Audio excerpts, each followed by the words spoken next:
What is up, everybody, and welcome in to Star Wars News Net Live here on this Thursday night, 10 o'clock Eastern Time. Thank you for joining us wherever you may be watching or listening, because it's been a while. It has been. It's been a while. It's been so long because it's been 2 weeks because we weren't on last week. I got deathly ill. It was horrible. It was absolutely horrible. I haven't got that sick since I got COVID years ago. It was horrible. And then you were out of town week before. You're sick, and I haven't chatted with you, Brian, in almost a month here because we had to postpone the last 2 weeks of recording stuff for the Timeline show. You haven't been on the live show in a while. And so you were basically forcing me to be stuck with Jay and Nate for two back-to-back weeks here. That's why I got sick, probably, is I got through the computer some sort of contagious virus and had to sit back for a little bit. But it's good. It's good to see you. I'm glad you're back. I'm glad that we could talk some Star Wars tonight, because people say it may be a light week in Star Wars, but we're gonna spice things up. There's no such thing as a light week. Have you bought any blue milk yet? Do you have? No, have you bought blue milk from the store? I saw it on the shelf and I was like, you saw it and you did not purchase it. I didn't buy it. No, I'm not. What stayed your hand? The fact that if I were to have blue milk in this house, I'd have to drink it, and then my entire family would hate me. Why would they hate you? Let's not get into that. Let's just say it'd be like a PUSA moment, and then just I'm 35, dude. I can't drink milk anymore. What are you talking about? Fair enough. So, Ryan, are you an NFL football guy? Not really. I'm a Star Wars guy, dude. You're a Star Wars guy. Dude, okay. I'm a nerd. So I got my jersey on. It's the NFL draft tonight for us American football junkies, and so I have a Star Wars NFL draft scenario for you. Okay. All right. You are, assembling your team. You got a few picks. I'm gonna give you 4 picks. Okay. You have to assemble if you're rebuilding the Jedi Order from scratch. You can take Jedi from any era. You're trying to rebuild the Jedi Order as it should be. Okay. You have the number 1 overall pick, the number 2 overall pick, the number 3 overall pick, and the number 4 overall pick. You have somehow stumbled your way into a generational, draft haul. Yeah. Who are the top 4 picks? 4. If you are rebuilding the Jedi Order, you got the first 4 picks. You can't do it without Yoda, obviously. Okay. You can't do it without the Grandmaster Yoda. Okay, so Grandmaster Yoda is off the board. You're taking Yoda into your Jedi Order. Obi-Wan. Okay, Obi-Wan has to be in there too. Okay. Because even though he says there's no such thing as luck, he is the luckiest Jedi I've ever seen. How can you say that? His master dies when he's still a Padawan. The guy he trains becomes Darth Vader. His love gets killed by the guy that he thought he killed because he chopped him in half. And then he gets stuck on Tatooine for 15 years. Until he didn't. He survived it all. He got sliced in half before he decided to force evaporate, I guess. There was so much luck on his side during Clone Wars. It was ridiculous. I've never heard anyone describe Obi-Wan as lucky. Man, that guy was really lucky. All the crap that happened to him was fantastic. Oh man, I'd love to lose everything I've ever loved. So yeah, Obi-Wan would be my second pick. I'm gonna go Loading Greatstorm. Okay, Loading Greatstorm. Love me some Loading Greatstorm. For those of you unfamiliar with the greatness that is Loading Greatstorm, he is a High Republic Jedi Master who is mine and Brian probably one of our favorite characters of the era. He's absolutely amazing. I have a fantasy football dynasty team named after him. They are called the Great Storms. I love that character so much. Okay, so Loading Greatstorm. And Yoda. I'm gonna go with the Blade of Bardotta. Oh, and he's going with Porter Ingle, the Blade of Bardotta himself. Yes, all right, that's a solid group. I will say, I am reading. We're just mentioning a couple, High Republic characters. I'm reading Temptation of the Force right now, the penultimate novel. I am about 35% of the way through. I hate you so much. We're cooking with. Is it? Is it good? It is. I know you were looking forward to it. I am. I love this book so far. I had to. It was 1 a.m. yesterday. I had to force myself to stop reading. That's the way I was with Lost Stars. And Like I had to force myself out because this book has all of my favorite characters that are like kind of left basically, like are in this book. Like you have Vernestra, Elzar, Avar, kind of Bell, Buriaga. Like we're getting more with like Markian. We're getting like a lot of Markian Row, you know, in this in like Tessa Grand's like weaving characters together. Like and like none of that's a spoiler or anything that can't be talked about because that's in the description. But like just being able to go like almost every, and then there's a few new characters that I don't necessarily love as much, but I like their storylines with like General Vice and some others. So like there isn't a chapter right now where I feel like I'm being taken out of the book for a little bit and just like, all right, I'll come back to this later. Like with the one I just read, like Defy the Storm, there were some chapters where I'm like, all right, I'm just gonna close it for a while. I'll come back when I feel like it. But I finish every chapter and then it starts off with like Avar notes next to this. I'm like, I gotta keep reading. Like I gotta see what happens to Avar. So I'm loving this book so far. I think you're gonna dig this book. I have not read The Living Force yet. I'm gonna get my hands on that. Right on. Still as well. But Brian, we got a lot of Star Wars to talk about. So and in the chat, please go ahead. We talked briefly. I got Brian's top 4. If you were rebuilding the Jedi Order, what Jedi? You get 4 Jedi to like basically rebuild the Order with. Those are your top 4, and then from there you can grow and expand throughout the galaxy. Brian went with Yoda, Obi-Wan, Loden Greatstorm, and the Blade of Bardada, Porter Engle himself. Right. I want to know, what would your top 4 like Jedi be? What would you do if you could rebuild the Jedi Order with any 4 Jedi that you wanted? Who would that be and why? I'm surprised you didn't pick any of the Jedi Masters that got eviscerated by Palpatine in about 2 seconds, God. No, don't need them. Don't need no Kit Fisto, no Eth Koth.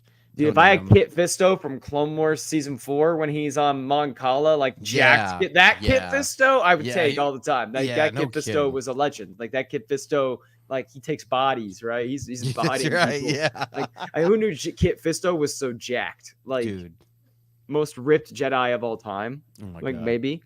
So Tales of the Empire comes out in less than 2 weeks, I guess, because May 4th weekend is next weekend. So we're 10 days away, 9 days away, I guess, from Tales of the Empire. I haven't got to be on to talk about this yet. Yeah, I know. That's why they dropped the clip with Grievous. And so I have to ask you, first of all, with Tales of the Empire coming out, are you more excited for the Morgan Elsbeth arc with Thrawn and Grievous, or are you more excited for the Barriss off the Inquisitor arc? Oh my God, all of it, just all of it. I don't even. There's not even one arc that I'm more excited for than the other. Okay. I've been saying for a long time I wanted a spin-off of this. I obviously wanted more Tales of the Jedi, obviously, right. But I wanted like Tales of the Sith. Maybe some Tales of the Bounty Hunter, Tales of the Empire. This is gonna be so sick, dude. As soon as I saw that trailer, with Thrawn, you know what I'm happy about though.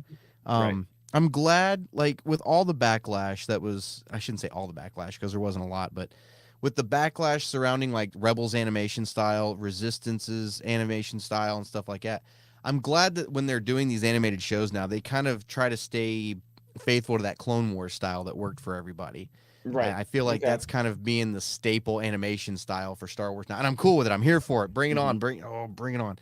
And so seeing Thrawn, I'm all for the Morgan Elsbeth stuff. I'm glad that's going to end up, that story's going to get told, and everything.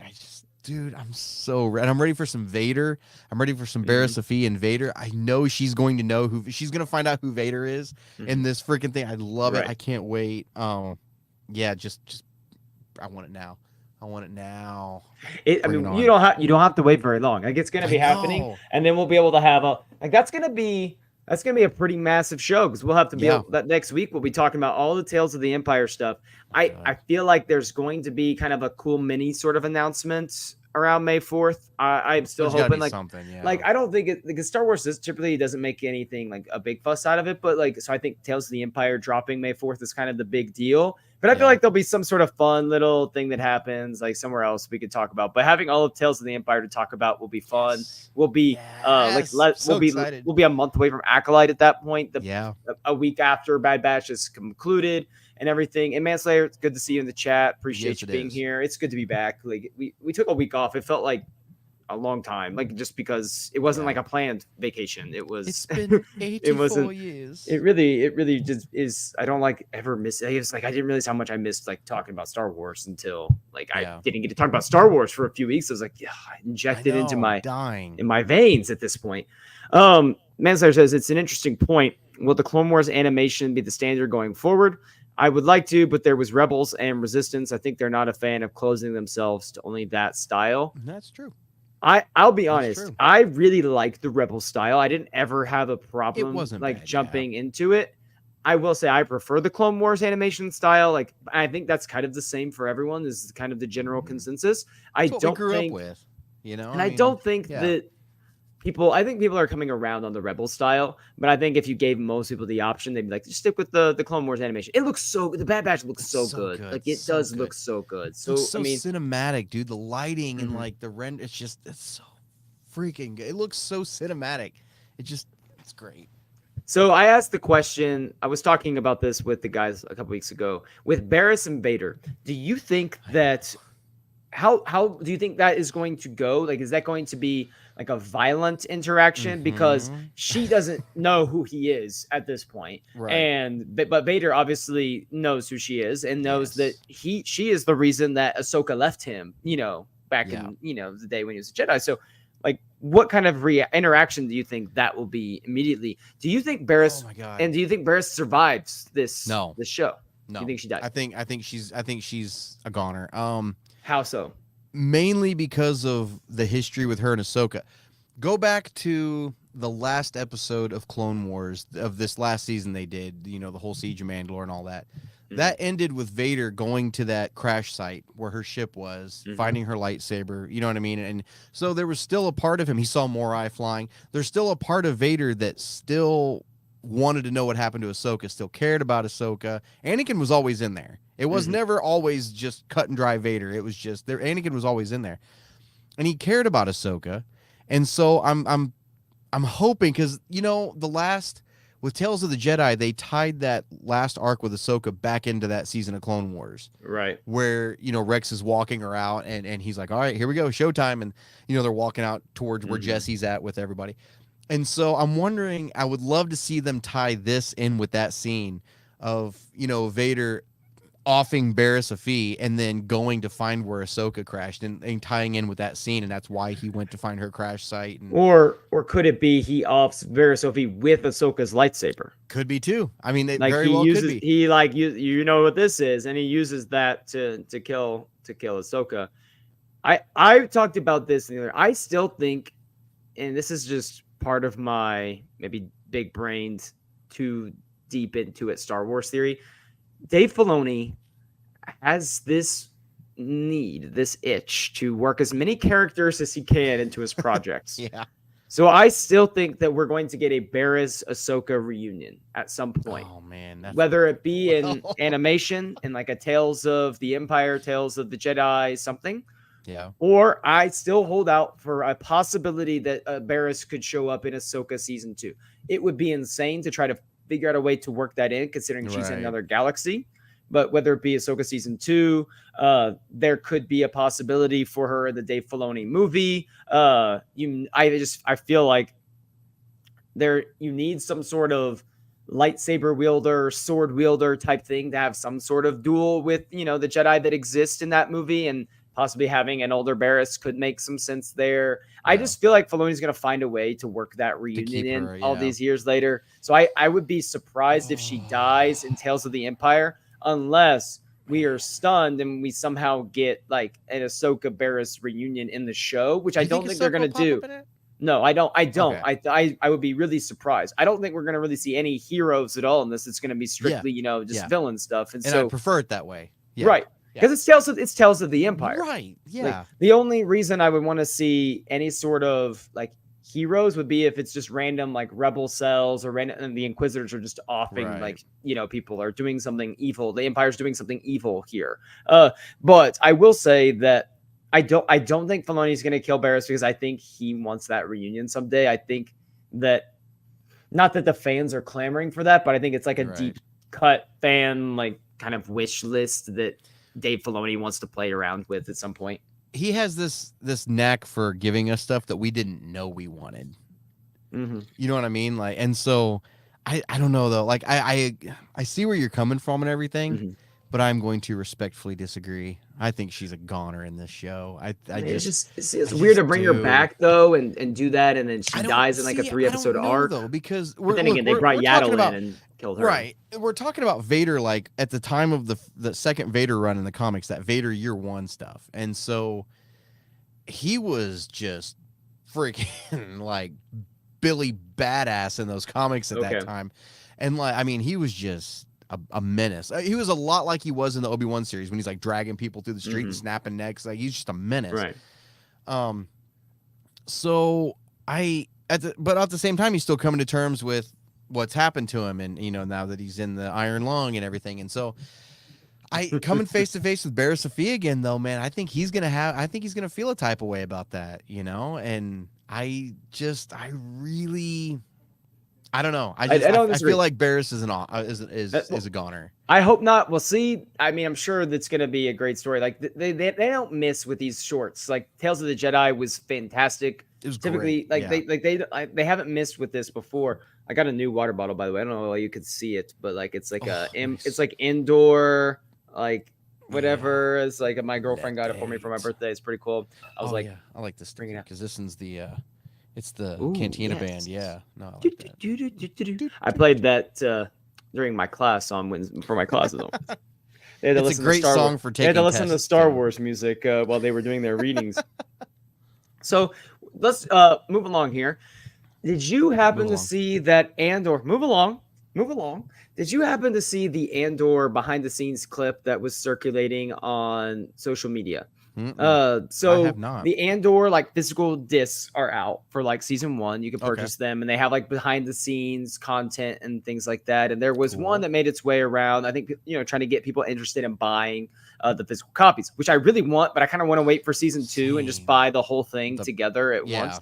And it'll look good on the shelf. And I'm sure it looks so much better in 4K, like on the disc than it does on Disney Plus. Like, I'm sure it does. And it looks great on Disney Plus. Like, it looks great.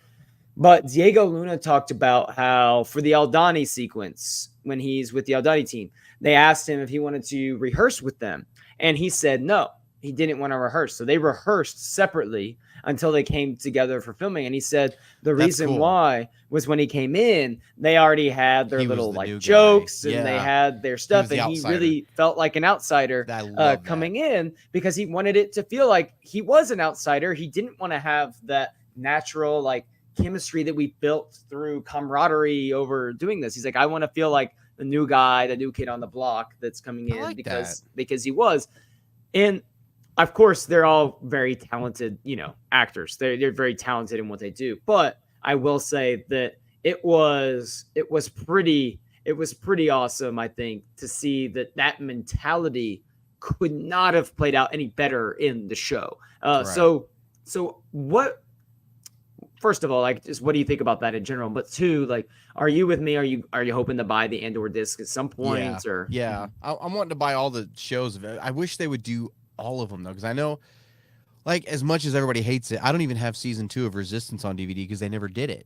They that was when Disney Plus came out and they just put it on there. I have season 1, but I've got all of Rebels on DVD and all of Clone Wars and so I would like to have physical copies of. I'm a physical media guy. I like to be able to know that I own something. Same thing with video games, and especially with what's going on right now, where they could just take something out of nowhere, and that it's gone forever. Yeah, and so I'm a physical media guy.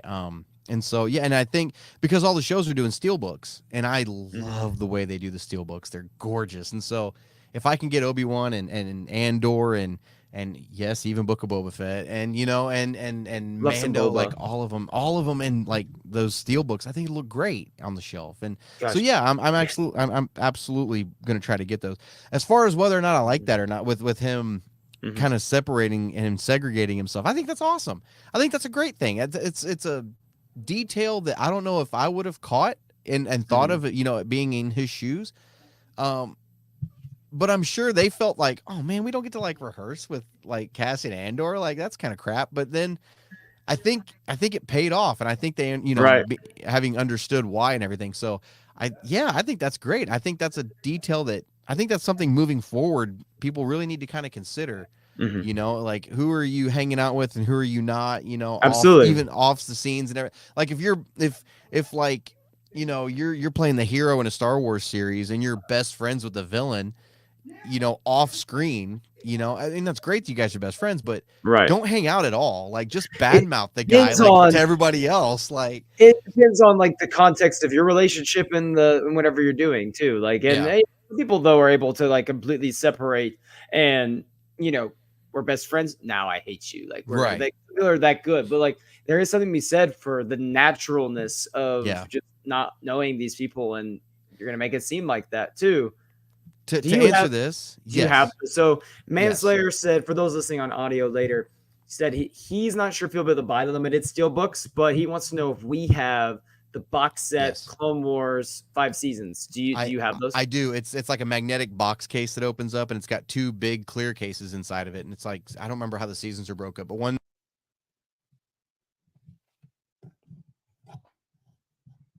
Brian, I lost you.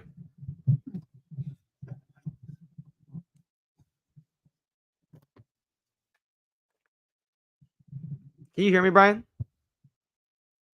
Can you hear me right now?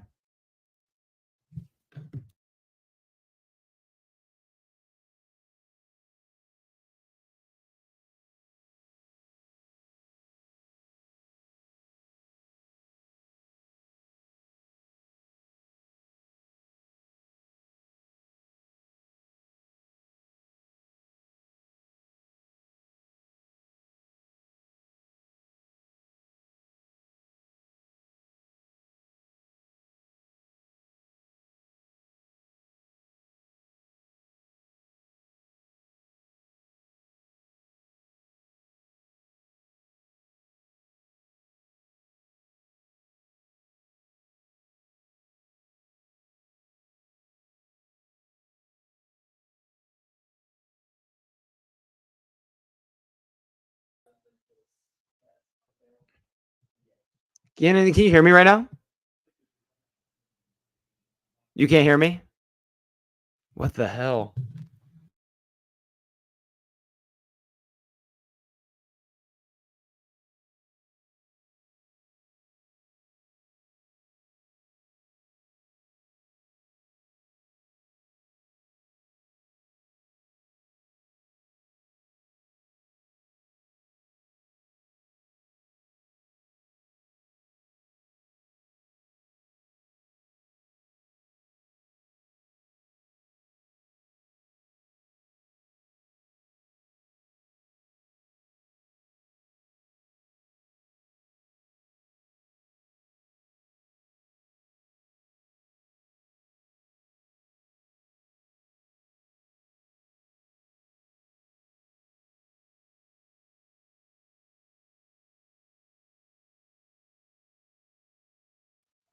Can you hear me now? Manslayer, can you hear me in the chat? Just drop it in the chat real quick if you can hear me. I'm sorry about this, guys. I don't know what's going on. Well, while we're waiting for Brian to figure out what's going on, I will continue to talk about some Star Wars since it's just me on here. Drop your comments in the chat.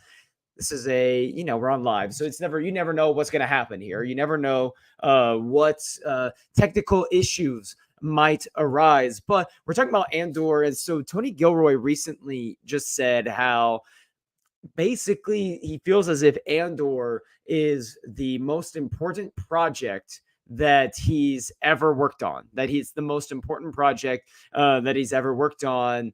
And across the 24 hours of storytelling, the 24 hours of like Maybe. work, and Brian has returned to us. Can you guys hear me And now?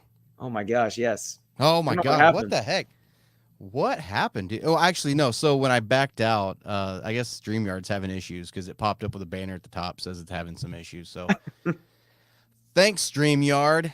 Oh my gosh. Just Talk saying. about like the worst thing that could It's happen in okay. the middle of a live stream, right? It's not It's all that. right. But the show goes on, we carry on, we persist. So you were Invasion. saying you were telling me something about the Clone Wars box sets, lost their Yeah. communication. Tell me one thing. I love it. Invasion.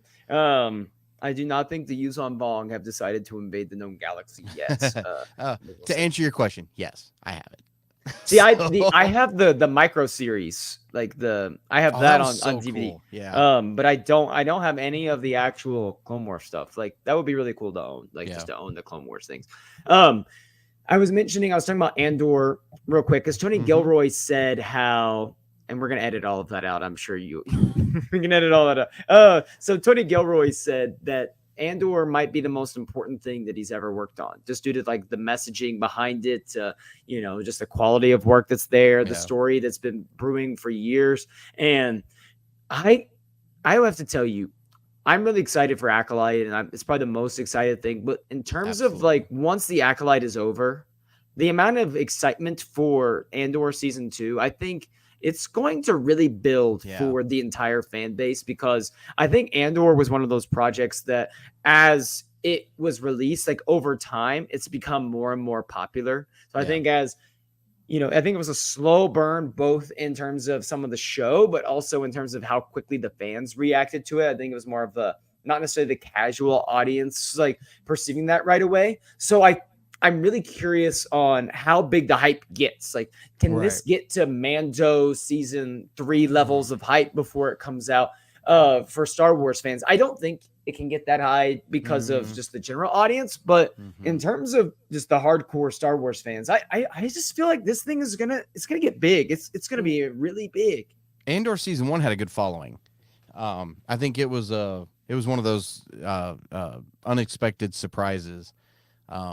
And one of those pleasant surprises, because I know a lot of people are like, why do we have to watch this like prequel to the prequel, and everything. But after watching season 1, that was some damn good Star Wars storytelling. I mean, it was great. And knowing we're getting a season 2 and knowing that they're not going to do, string it out just for the sake of stringing it out, and they're just telling this compact story with 2 seasons leading right into Rogue One, I think that's perfect. And, I'm hoping to see them find K2SO, reprogram him, all this. I mean, stuff they will. But I'm hoping they retcon that stupid one-shot comic that they did where it was like Cassian and K2, because like it's when he meets K2SO and it's literally just a flip of a switch and he's reprogrammed. Yeah. That's all it was. It was just like he's wrestling and it's like click. He's like, oh hey, and like make it better than that. Retcon that stupid comic and just tell the story, like tell it in a better way, So. I can't wait for this show. I'm excited for some Alan Tudyk.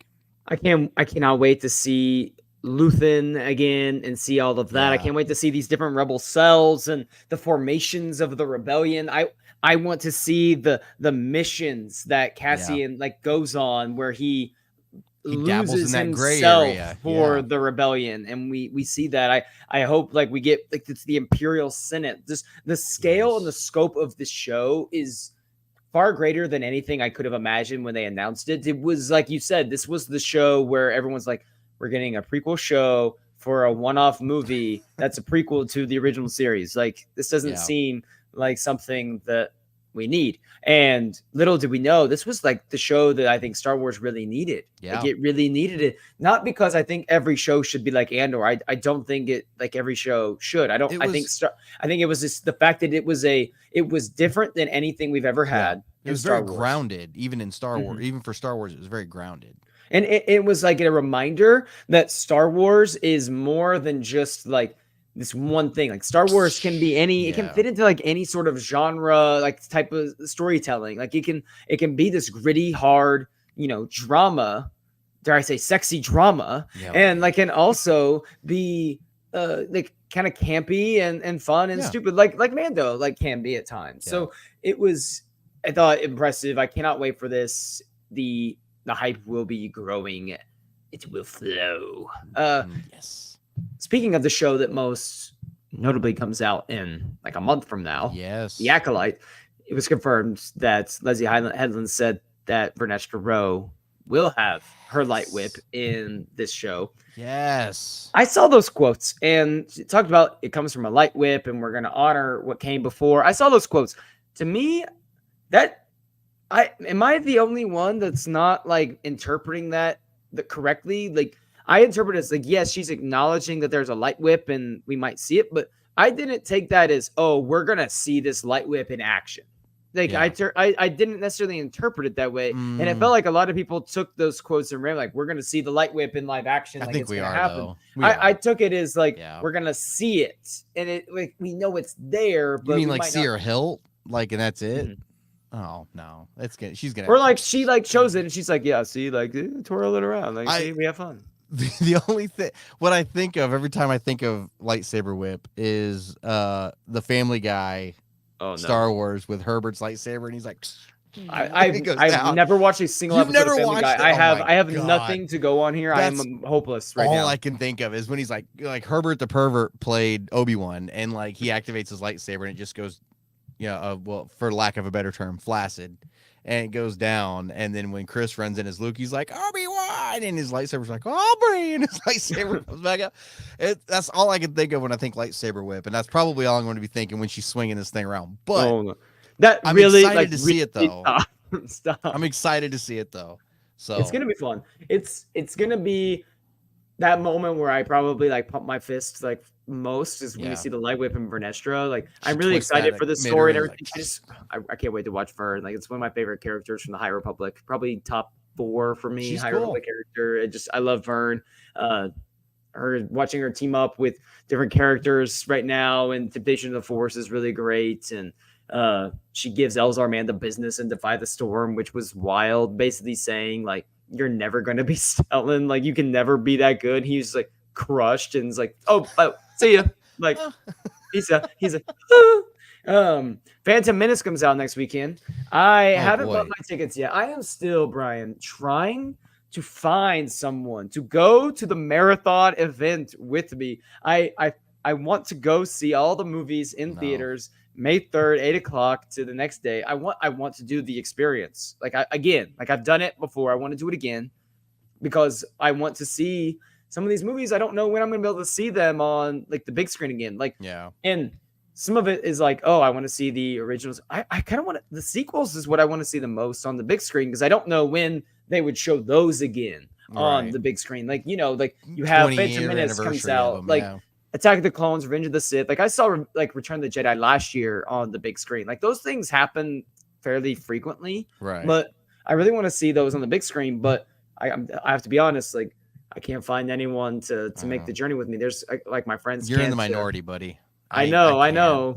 I can't do it. And like how many more of these marathons are they going to be able to do? Because every time they add a new trilogy of films, or a new, it's just these marathons are going to get freaking longer. They should do a marathon every year. And longer. Every year they should do a marathon event every year. I would go. I would milk the franchise, this like cow that is just all shriveled up and it's like pumping out dust. I don't think that's milk. I think putting the movies out in theaters is not like milking. I'm sure it's like, I guess it is milking, but to the extent where it's like it's smart, like do it. Like people, like it's cinema. People want to go see these movies in an environment that is different from everything that they can get elsewhere. I will go see the Phantom Menace, regardless of if I can find anyone to go with me to that or not. I'll go see the Phantom Menace. I love going to the movies by myself, but there's a difference between going to seeing one movie by yourself and then seeing 9 movies in a row by yourself. Better be somebody you like.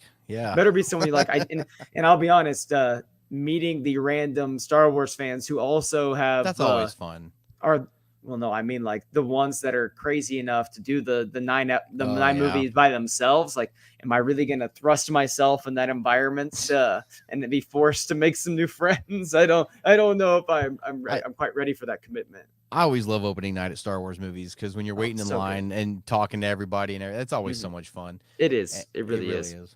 But I am excited for Phantom Menace next week. I love that movie, and then being able to see the Acolyte stuff afterwards will be really fun. Are you gonna go to see the Acolyte stuff, or are you gonna go see Phantom? The Acolyte stuff will be on YouTube 2 days later.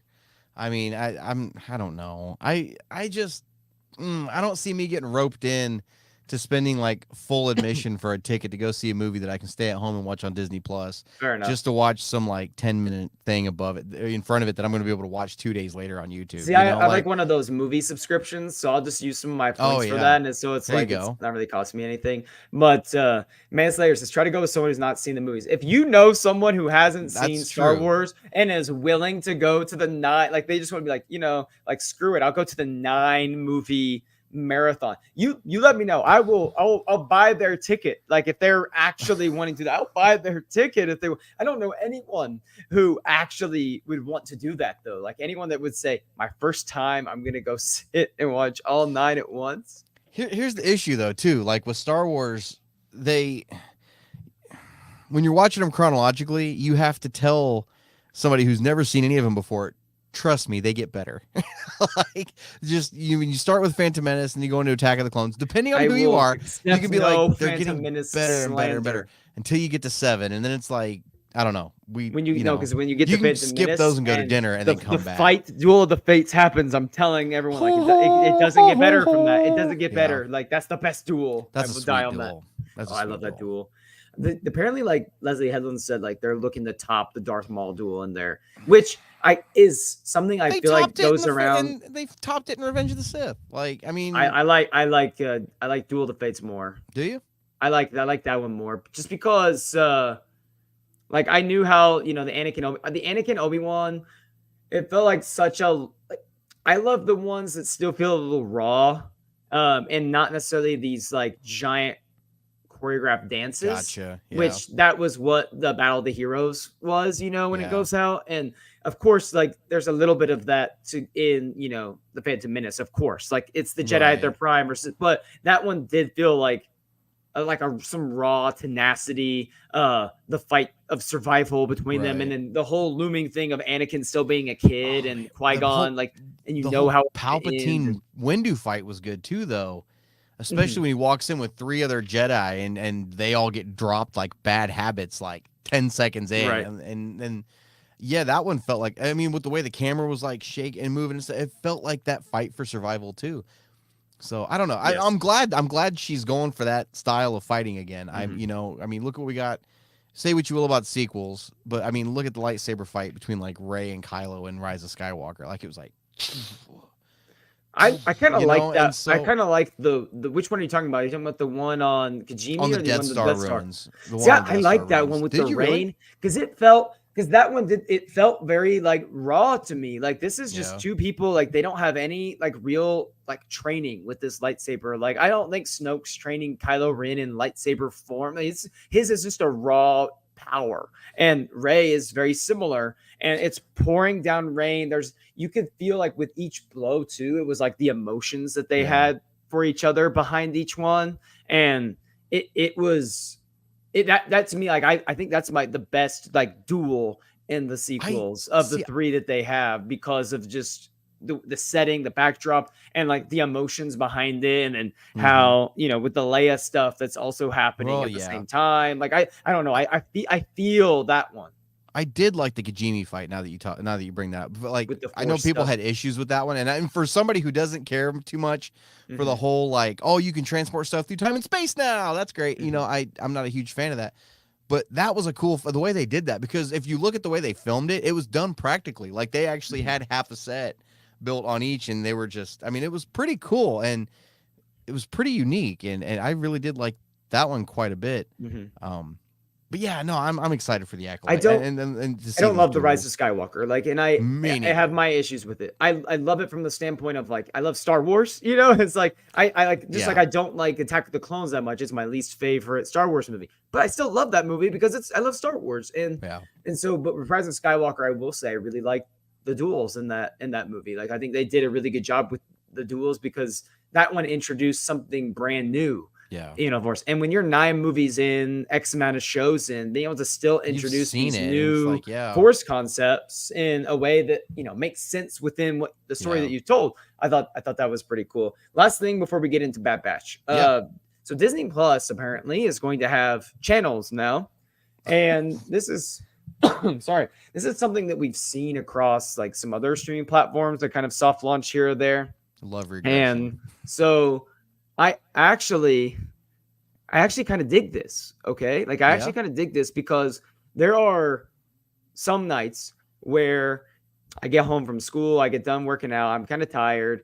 I want to just put something on. And it's that classic case of when there's so many options via What do you streaming. Like pick? I can go, Yeah. I don't know what to pick. And like Yeah. part of me is like, I kind of just want to sit back and watch some Star Wars. But I get on there and I'm like, well, do I watch Mando? Do I watch? And to me, having like an actual just Star Wars channel that's just Channel. Yeah. like playing through stuff, and I don't have to choose. It's just it reminds me of like I still have, because in the neighborhood I live in, like the Wi-Fi you come with, it comes with like a basic sports cable package you can get for like, it's really cheap. And so I do that. So I like to channel surf when I'm watching like ball games. And this Disney channel, it's like I can channel surf a little bit and just click on Star Wars, and whatever's on is the Star Wars I'm Right. watching. And for whatever reason in my mind, and I think other people are like this too.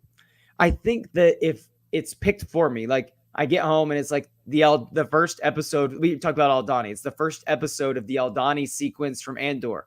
Like I can just go, oh, that's just the one we're on. Versus if I was having to pick what I would do, if I started Andor and I was like, I'm going to watch this episode from Andor, I would feel weird having not watched the others because I'm the one Right. selecting to skip ahead. Versus if it's like when I'm channel surfing a movie and it just happens to be, you know, right after Right. Jabba's palace and Return of the Jedi, I'm like, okay, I could jump right in. Yeah. Why not? But I don't know. I feel like it's kind of fun. I think it's a fun idea to get people on. What do you think? And I think they might be doing this for Marvel as well. Yeah. I think it's cool that we have enough Star Wars content now that they can give Star Wars its own channel. I think that's my biggest takeaway of it, is that there's so many shows now and so many movies and so many, you know, series and all these cartoons and everything that they can just basically, and you got 24/7 programming that you can just forever with Star Wars, right? No, I think it's all right. It'll be kind of cool the way they're doing it. To me, I get the I get the part of it, the you know, the attractiveness of it, and I don't disagree with you about being able to just turn on Star Wars channel. Hey, whatever's on, what was on, you can fall asleep to it, whatever. I don't disagree with that. I feel like it kind of defeats the purpose of streaming channels a little bit. I mean, we had satellite and cable TV where you had, every network had its own channel. You know, you could watch Comedy Central, or you could watch, you know. And so, and Roku still has something like that. You know, I watch a lot of Ghost Hunters. There's a whole Ghost Hunters channel where you can just watch Taps 24/7. That's great to fall asleep to, for me anyway. But you know, to me that just feels a little bit like a regression, a little bit like. I view it as the last step in the streaming wars. Because I think ultimately what we're going to get is all these people that you're going to see the different merges happen with the different companies merging together that are fighting for survival. And then they're going to have all their streamed stuff that you can choose what you want to watch. And then they're all going to have like their different channels for the sub platforms that they have through it. And you just go through and you can pick the channels that you want to watch, or there's the sporting events. And I think it's like the last, we're like, for this era of the streaming wars, this is like the last iteration. I think we're going to see that in other places as well. I like this comment a lot, especially talking about the celebration streamings. Yeah, so I like that a lot. I would prefer a channel of Star Wars content, but not the movie shows itself, more like celebration streamings, podcasts, interviews. I have a problem with this.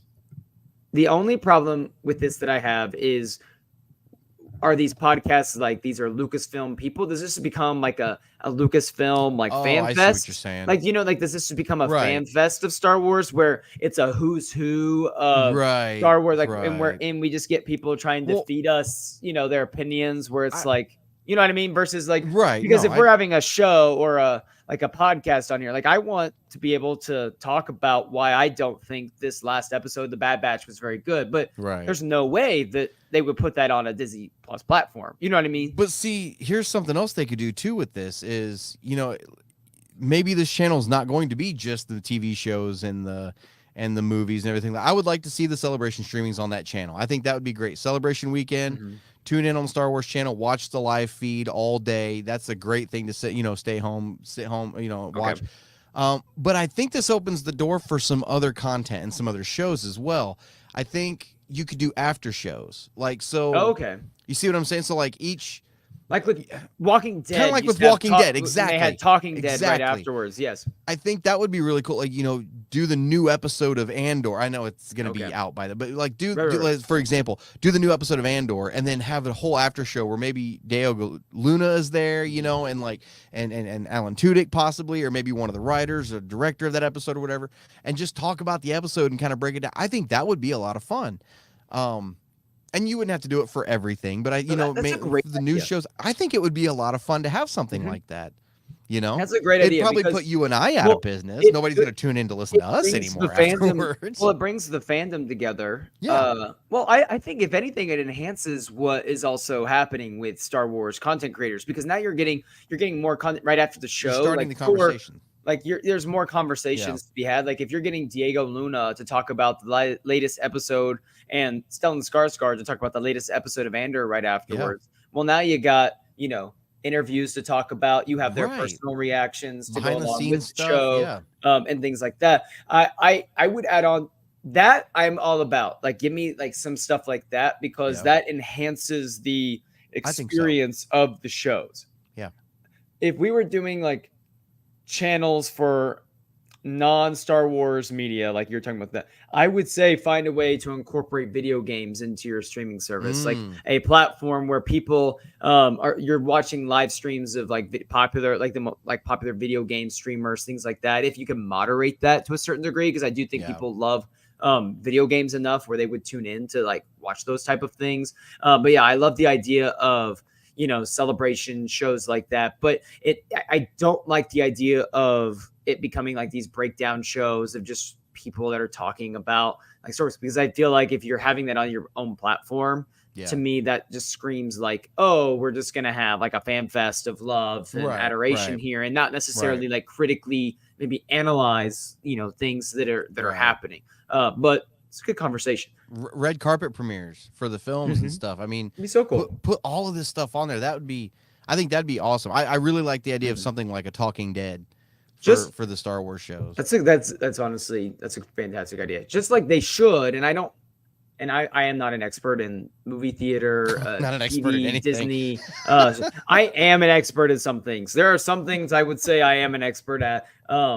Like there are I feel like we are Star Wars experts. Like I feel like I am in the general consensus, I feel like I am a Star Wars like expert. Like, of course, there's people that are smarter than me in Star Wars and know more trivia or whatever. Yeah, but I'm like the general populace. I feel like we are Star Wars experts. We're the Obi-Wan Kenobis. If you're in deep enough, like you're reading High Republic, okay, I will. You're an expert. There's hundreds of thousands of us out there. Wrong. Like there's hundreds of thousands of Star Wars experts out there. With that being said, I'm also an expert in like video games ranging NBA 2K like 10 to 15, I would say. Like I got those games down. That's about Assassin's Creed, man. Assassin's Creed expert. You drop me into any Assassin's Creed conversation, I'm gonna make everybody feel like look at all the useful like skills that we're bringing to society. I know. We're bettering the world around us. To which point I have no idea where I was going with that last little bit before we talked about Bad Batch. I really don't. I had, it was a good thought. I was like, I had a good one. I was ready to go. You had it. What were we talking about before? Just see if you could trigger my memory here. It was I'm telling you, I had something. I had something brewing. I lost it. I don't remember. I lost it. It's gone. Maybe I'll find it again. It'll come back. We'll go back and watch the stream later, and we'll know. Yeah. I'm gonna sit here next week, start Thursday, be like, so that time in the 48-minute 30-second mark. To be continued. To be continued. It's really gonna bother me now. It's really gonna bother me like the rest of the day. It's 11 o'clock. It's really gonna bother me tomorrow. So Bad Batch, Brian, you've been gone for a while, and we've been talking on the show about how it doesn't quite feel like it's a series finale. Yeah. Like we're building up to a series finale. It feels like the stakes should feel a little higher. There should be a little more momentum going into this, a little bit more, emotions that are raging at this time. And it feels almost like we're going through another season finale that we're building up towards, and not necessarily like the culmination event of everything. Because we got one episode left here. Is there only one left? I'm pretty sure. I thought there was two. You might be right. Are there 2 episodes left? Am I crazy? You might be. I might be wrong. I don't know. Hang on. Stretch. If I am, I Google. really thought there was. I'll Google. Oh, Brother, man. Google's an amazing thing. That's brutal. If I am wrong on that, that's. Season 3. We'll find out. I gotta be. No, it's the last one. Okay, yes, I'm right. Okay, we have one left. Okay, yeah, Yeah. you're right. Yeah. Okay. Okay, you had me like Sorry. like going there. I'm like, crap. I put the it's the snuck up penultimate. on us. I put it's the penultimate episode in the description for the show. So I'm like, Snuck up on I feel us. like I would be terrible if I didn't. So there's one episode left. You're caught up at this point, I'm assuming. Yeah. Okay. Have you been disappointed with what's happened, or you've been okay? I don't say I've been disappointed, but I have been a little bit like, okay, not necessarily reached the heights that I was hoping, but I'm not disappointed. But what about you? I didn't realize there was only one episode left. I thought there was 2. But with that revelation, yeah, now that you mention it a little bit, I don't feel like this is real. If you're building up for a series finale, I feel like that crescendo, you should have already heard it coming. And hell, the fact that I sat here and thought there was 2 episodes left should speak volumes. I don't know. I really liked the last several. I watched the 2 that I needed to watch last night to get caught up. Into the Breach and Flash Strike, I think, were the 2 I watched. Really enjoyed them a lot. They're good episodes. I mean, if the season had 7 or 8 more episodes, yeah, these were great episodes. Loved them. But yeah, now that you mention it, we're getting close to the end. A lot of the stuff with Echo had me cracking up in the last episode, like getting the Stormtrooper armor and he's still having his little like scomp link hand sticking out, and he steals the protocol droid's hand and just sticks it on there like nobody's gonna notice. I thought that was great. It screamed Echo. But I don't know. It didn't seem like that last episode I watched. It didn't feel like Flash Strike was really like a to be concluded moment at the end of that episode. So I don't know. How long is the next episode? Do we know? We don't know. So that's the thing. I have not seen, or maybe we do. I don't think we know at this point.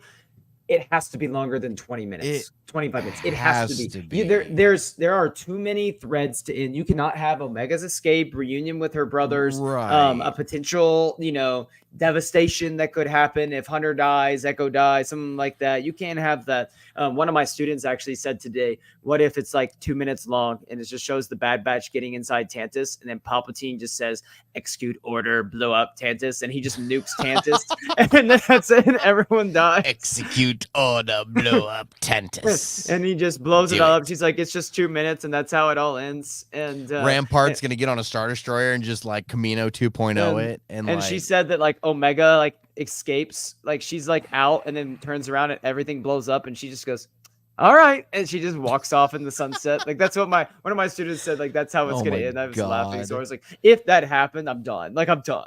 Like it's over. You had me at execute order destroy Tantus. You had me there. He literally was like, she's like, Palpatine just should be like, execute order destroy Tantus, whatever. It's so good. I love it. So I agree. It does feel like it has to be at least a 45-minute, you would like 40-minute bender, because there's so much that has to. You have all of the batch. You have to conclude everything with the batch. Chorus. Yeah. You have to conclude everything with the batch. You have Omega, obviously that needs to, she's part of the batch, but like she's, a little different there. You have the stuff with the clone. What's her name? Emery. That what she's gonna do. Obviously, Hemlock's got to get his, and he needs to die.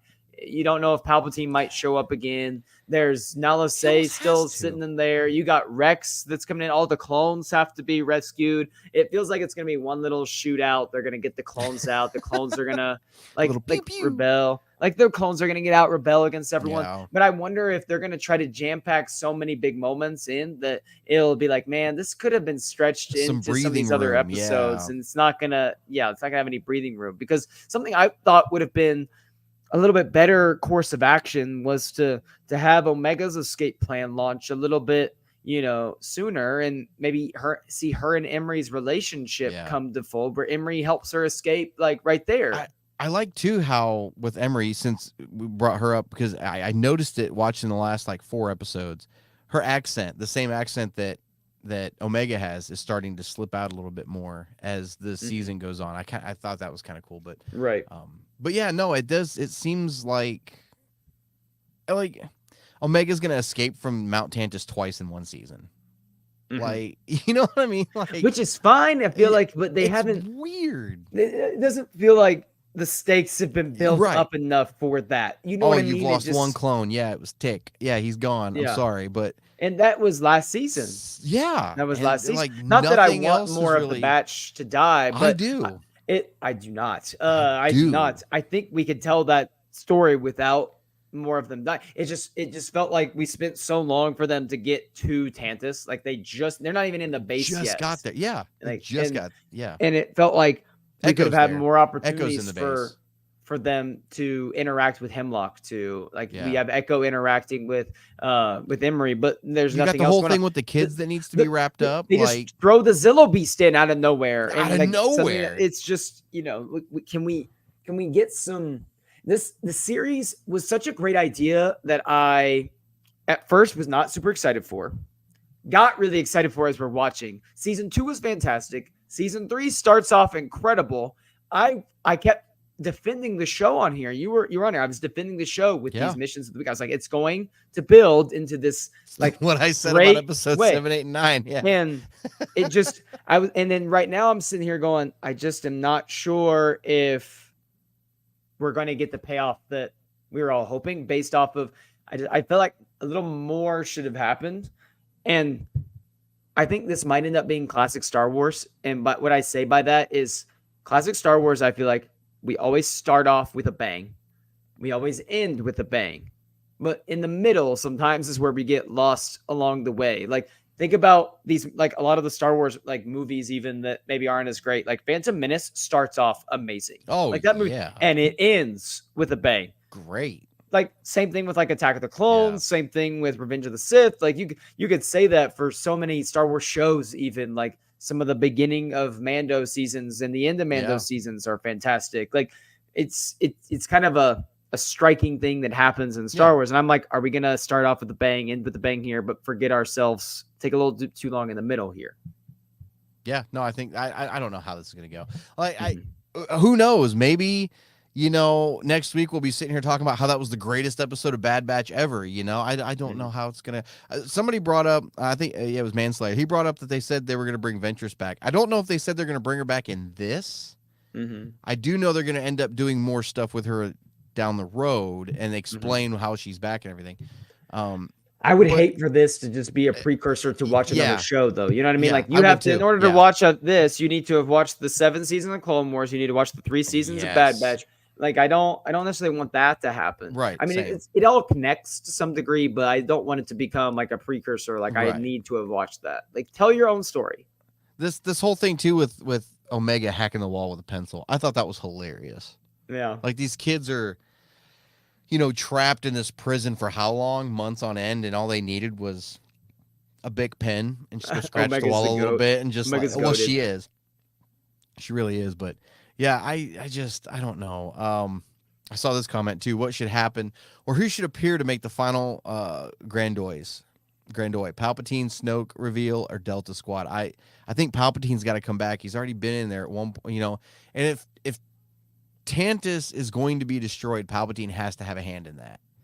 Because he is going to be so pissed that because he was dumping everything the Empire had into that facility, and for it to just be compromised like that, I feel like he's going to be so pissed.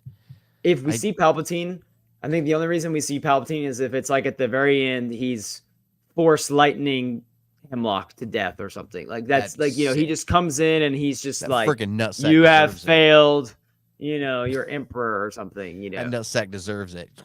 Like, I think that because I honestly don't think we need, sometimes I think Star Wars suffers from, we got to bring in this person to really bring out the big guns.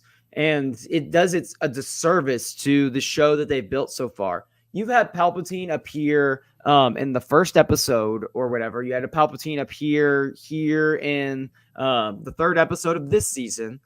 And you're right. You're right. Yeah. So like I forgot about last season.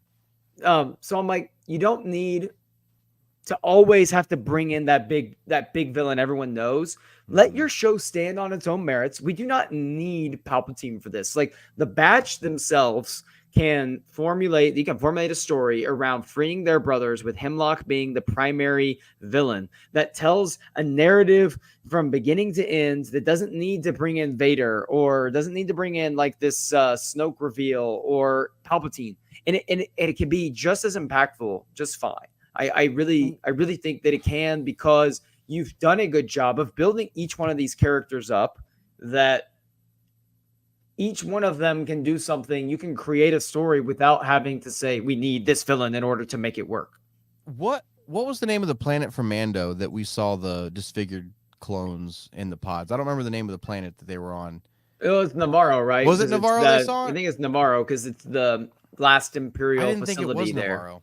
Maybe it was. It's like the last Imperial facility. Maybe everything gets moved from Tantus to Navarro. You know, I mean, it's Manslayer says maybe they move everything to Exegol. I feel like there's a stop in between there, and it was it was Navarro. You know, from what we saw in Mando. I feel like I think there's already stuff going on Exegol. Like, you think there is? I think that, to me, it just screams Palpatine. Like, he's had Exegol like locked up. That's been locked away for a while. Like, that's like Plan Z. You know, like the last resort. Okay. Plan 99. That's Plan 99. Yeah.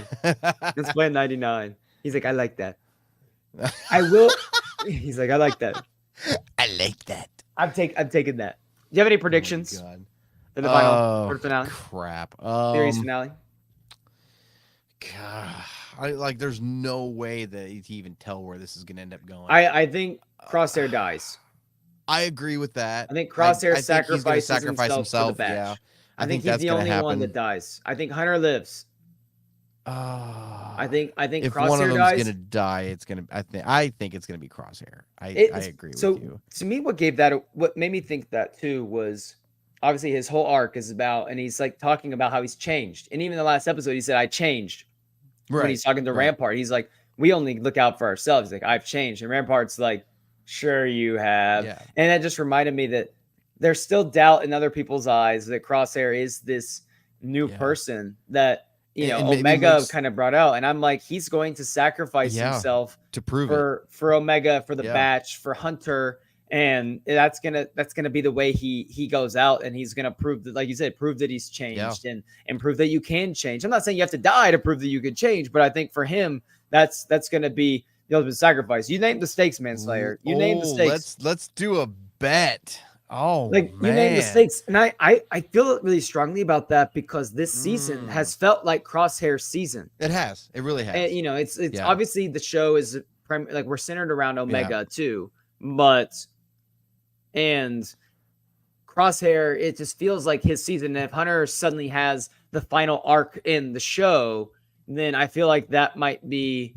But out of everybody, out of the Bad Batch, Crosshair is the one that has gone through the most hell in this series, and just beginning to end, and it's because of the choices he made. He did it to himself, and I feel like the main subplot of this entire series has been Crosshair. That's been the underlying thing all the way through it. I think he's got to be the one to go. I want Manslayer to name the freaking stakes, man. Name the stakes. Nate says he wants it to be Hunter because Crosshair's sacrifice is way too predictable. Not that predictable is bad. I just wonder if, and I mean, you could easily say Hunter is he's the father of the group, and it makes sense. But this particular the natural season, progression, maybe for the whole series, you could say it makes sense. But for the season specifically, it feels like Crosshair's the one that is, ever since he came back, is kind of, it gets building up for that. That's what it's building up for. Yeah. And I think that changing course might, I mean, they could tell a great story and change course. I'm sure they could work it out, but it feels like I want them to, not that I want Crosshair to die, but if they're going to go that direction, I would personally, just because I want to feel good when I finish the Bad Batch, is Crosshair makes that ultimate sacrifice, but somehow in the last second they find a way to get him out. And he proves it, but they find one last second. It's they find a way to get him out. Indiana Jones always finds a way the last second to get his hat back. I'm just making this up as I go. Yeah. Yes. Oh, Manslayer says, if I win, you do a podcast episode where we discuss the deep force stuff and connections and interpretation of the saga, something like that. That Oh man, I feel like It'd be fun. Paul would have been great to have on for that episode. That would have been great. Or here we could go. do that. Or do you prefer the classic? You dye your hair green and give classes with that hair. Wow. If I kind of like that one. Okay, he said like give classes. You told like, him. Doesn't... You told him name the stakes, Tyler. So you told him. You put that power. I would love to do a themed hand. episode. I would say okay. So I'm willing to do something like that. I'm willing to do something like that. I'm not willing to do it on a last second 11 o'clock p.m. for the Bad Batch season 3. Like for the Bad Batch. Like I can't do that for the Bad Batch here. Oh man. As much as I'd like to, I'm gonna chicken out on that one. Oh man. Because like I'm just trying to think of what my girlfriend's father would think if I show up for his birthday dinner in 2 weeks with green hair. Like with green hair in public. Like you know what I mean? You know what I mean? There's an episode of Seinfeld where Jerry is wearing this new suede jacket and it's raining outside and Elaine's father is sitting with them and they're going to walk 2 blocks down the road and he turns the jacket inside out and inside out it's got like this cotton candy lining. So it looks like he's wearing this like pink and white. He's like, what are you wearing? He's like, well, my jacket's suede. I don't want to get it ruined. He's like, you're not walking across the street with me and my daughter dressed like that. Like, and he's like, okay. He turns it around and ruins his jacket. If I show up with green hair to that birthday dinner, he's like, you're not sitting with me and my daughter family looking like that. Like, there's no way. Like, oh man, I would do that if we want to make a bet for something. Like, I need time to mentally prepare for that. I can't do that on a whim. Like, I gotta mentally prepare for that. Like, I'm trying to think. I would do that for next year, like next year's school. Like, I will embarrass myself. I have no problem embarrassing myself in front of my students. What do we want if we win? Here, okay. So, I don't know. God, that's so hard to. It's tough. It is tough. Like, I'm trying to think. Maybe if we lose, Tyler has to do next week's episode wearing like full makeup. Why am I like eyeshadow, you were also in us? No, suddenly you've turned it into Tyler versus like Manslayer too. I don't know. It's kind of weird that you want to see me make up so bad. But no, he said, let me think of something that we can do. So Tyler's gonna do this. Tyler's gonna do that. I'm going to watch. And I'm gonna have to sit here. Yeah, I got also, you. what's fantastic is that you have created a scenario where you win no matter what. Like you're either gonna don't win hate this the player. Or, it's a scenario. Hate the game. All right, so what we need here, shoot us some ideas on Twitter. We'll try to brainstorm. Let's come up with something. Shoot us some ideas on Twitter, man. So shoot me some ideas on Twitter at TyBrad5. We can figure something out. Shoot us a DM on Twitter, Star Wars News Net. We'll figure something out. Try to figure it out because like I'm willing to make the bet. I just got to think of what we're going to do. I'm gonna think of what that's gonna be. So I gotta amazing. figure that. We gotta do something. We gotta do something. I'm willing to do something for this. Although I also feel terrible making a bet on which batch member is going to die. Like I feel horrible. Like if I win that bet, I'm like, yes, Crosshair died. I win. Like I would feel like I lost. It is what it is. I hope it's a wash. Ryan, we've had quite the show this evening. I can't wait for next week. This is gonna be so much fun. We don't even know what's going on. Next week. We don't even know what. So excited this is to gonna see how be. it goes. We got to figure out what the bet's gonna be. We got to figure something out. Shoot us some comments for those watching later. We got to figure this out. Make it something good. I want to see this. Tweet me some ideas, Mainslayer. I'm open. I am open. I'm willing to play ball here. I'm willing to play ball. I am. And for the record, I'm not the one that was like, name the stakes. So like, I'm not the one that was like, yeah, let's do this. You did though. As soon as I said it, you jumped right in. You jumped right in. I'll do it. Stop. I remember what I was gonna say. Like there it is. 30 minutes ago, I remembered. Ding. I was wondering why, just like with these channel things and everything, why don't theaters? And I'm not an expert on theater stuff, but why don't theaters and stream platforms get together to put their stuff out in theaters like a week early or something? Like they've done that for Ahsoka. They did that for like Rings of Power. They've done that for other shows. Like I feel like if you said that if you went to go see the Mando season 3 premiere in theaters, like the first 2 episodes, and you had to just pay for the be sold out, right? Like it'd be packed, like That'd be cool. for like limit, like to go see those things a few weeks, but see it on the big screen. I don't know. I feel like people would gravitate towards that. I've always wondered if that is the next iteration. Yes, DM before next Wednesday, Manslayer. I'm in. We'll figure something out. Tweet it out there. Make it happen. Yes, I'm sure you can't. It's gonna be. I'm gonna be sitting over here like an anime character doing that quivery, watery thing. Like it's gonna happen. I can't wait. Yeah. I'm sure. How would you like to end this show, Brian? Where can we find you? What would you like to promote? It's late and I'm slab happy. You guys can check me out right here each week now that we're back from our little weird hiatus. Yeah, zero chance. I'm yes. Zero chance. Zero. Yeah. That's my beard. my limit. I'm not cutting the beard. See, that's the safe thing. You can't cut the beard. I'm not cutting the beard. I can't do that. Part of me. It's like cutting off an arm. No, you guys can find me right here on Star Wars Newsnet talking with all these yam bags on Thursday night about Star Wars. Having a good old time. You can find me and Tyler on the Star Wars Timeline show, which we're going to be firing back up this week after our little hiatus. Definitely go check out my website, starwarscanon.net. I need to do some updates on the timeline. But definitely go check that out. A lot of fun. And leave a comment on the website. Let me know what you think. It's going to be good to get the Timeline show back. Check us out, Star Wars Newsnet, Timeline show. We're going to be recording episode this weekend. We're going to get Quest for Planet X on there. We're going to get Tales of Enlightenment. We're going to finish up Tales of Light and Life, get started on the next era of the High Republic. We're going to try to get a few out there so that way we can be caught up just in case, we missed out last couple of weeks. So we want to make sure we get ahead of the ball game now to catch up a little bit. Also, an episode that we're going to be recording here soon. We're going to be talking with one of our own. I'll talk about more of that later. But the guy on Star Wars Newsnet you haven't heard from or seen before.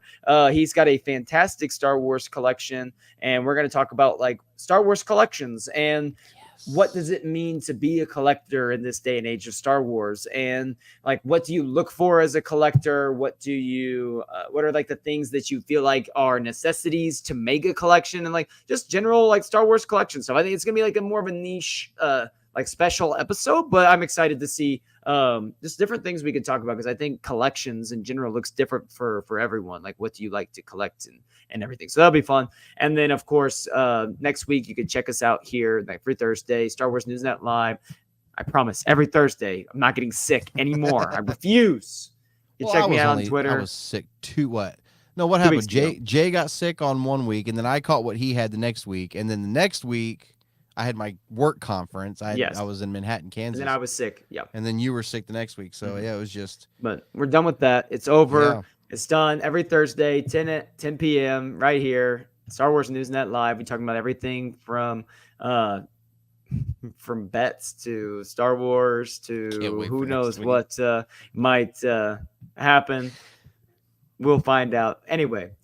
Have a great week, everyone. Check us out on Twitter, Star Wars Newsnet. We have several comic book reviews that have dropped this week. I'll be dropping the Temptation of the Force review here in just about a month because I'm almost done with that book, but the embargo is not till the end of May. So I'll be looking for that in the coming weeks. Always follow Star Wars Newsnet for all of your Star Wars news and needs, I guess, because we all need a little bit more Star Wars in our life. We will see you next week. For Light and Life, everyone. Until next time. Have a good night, everybody.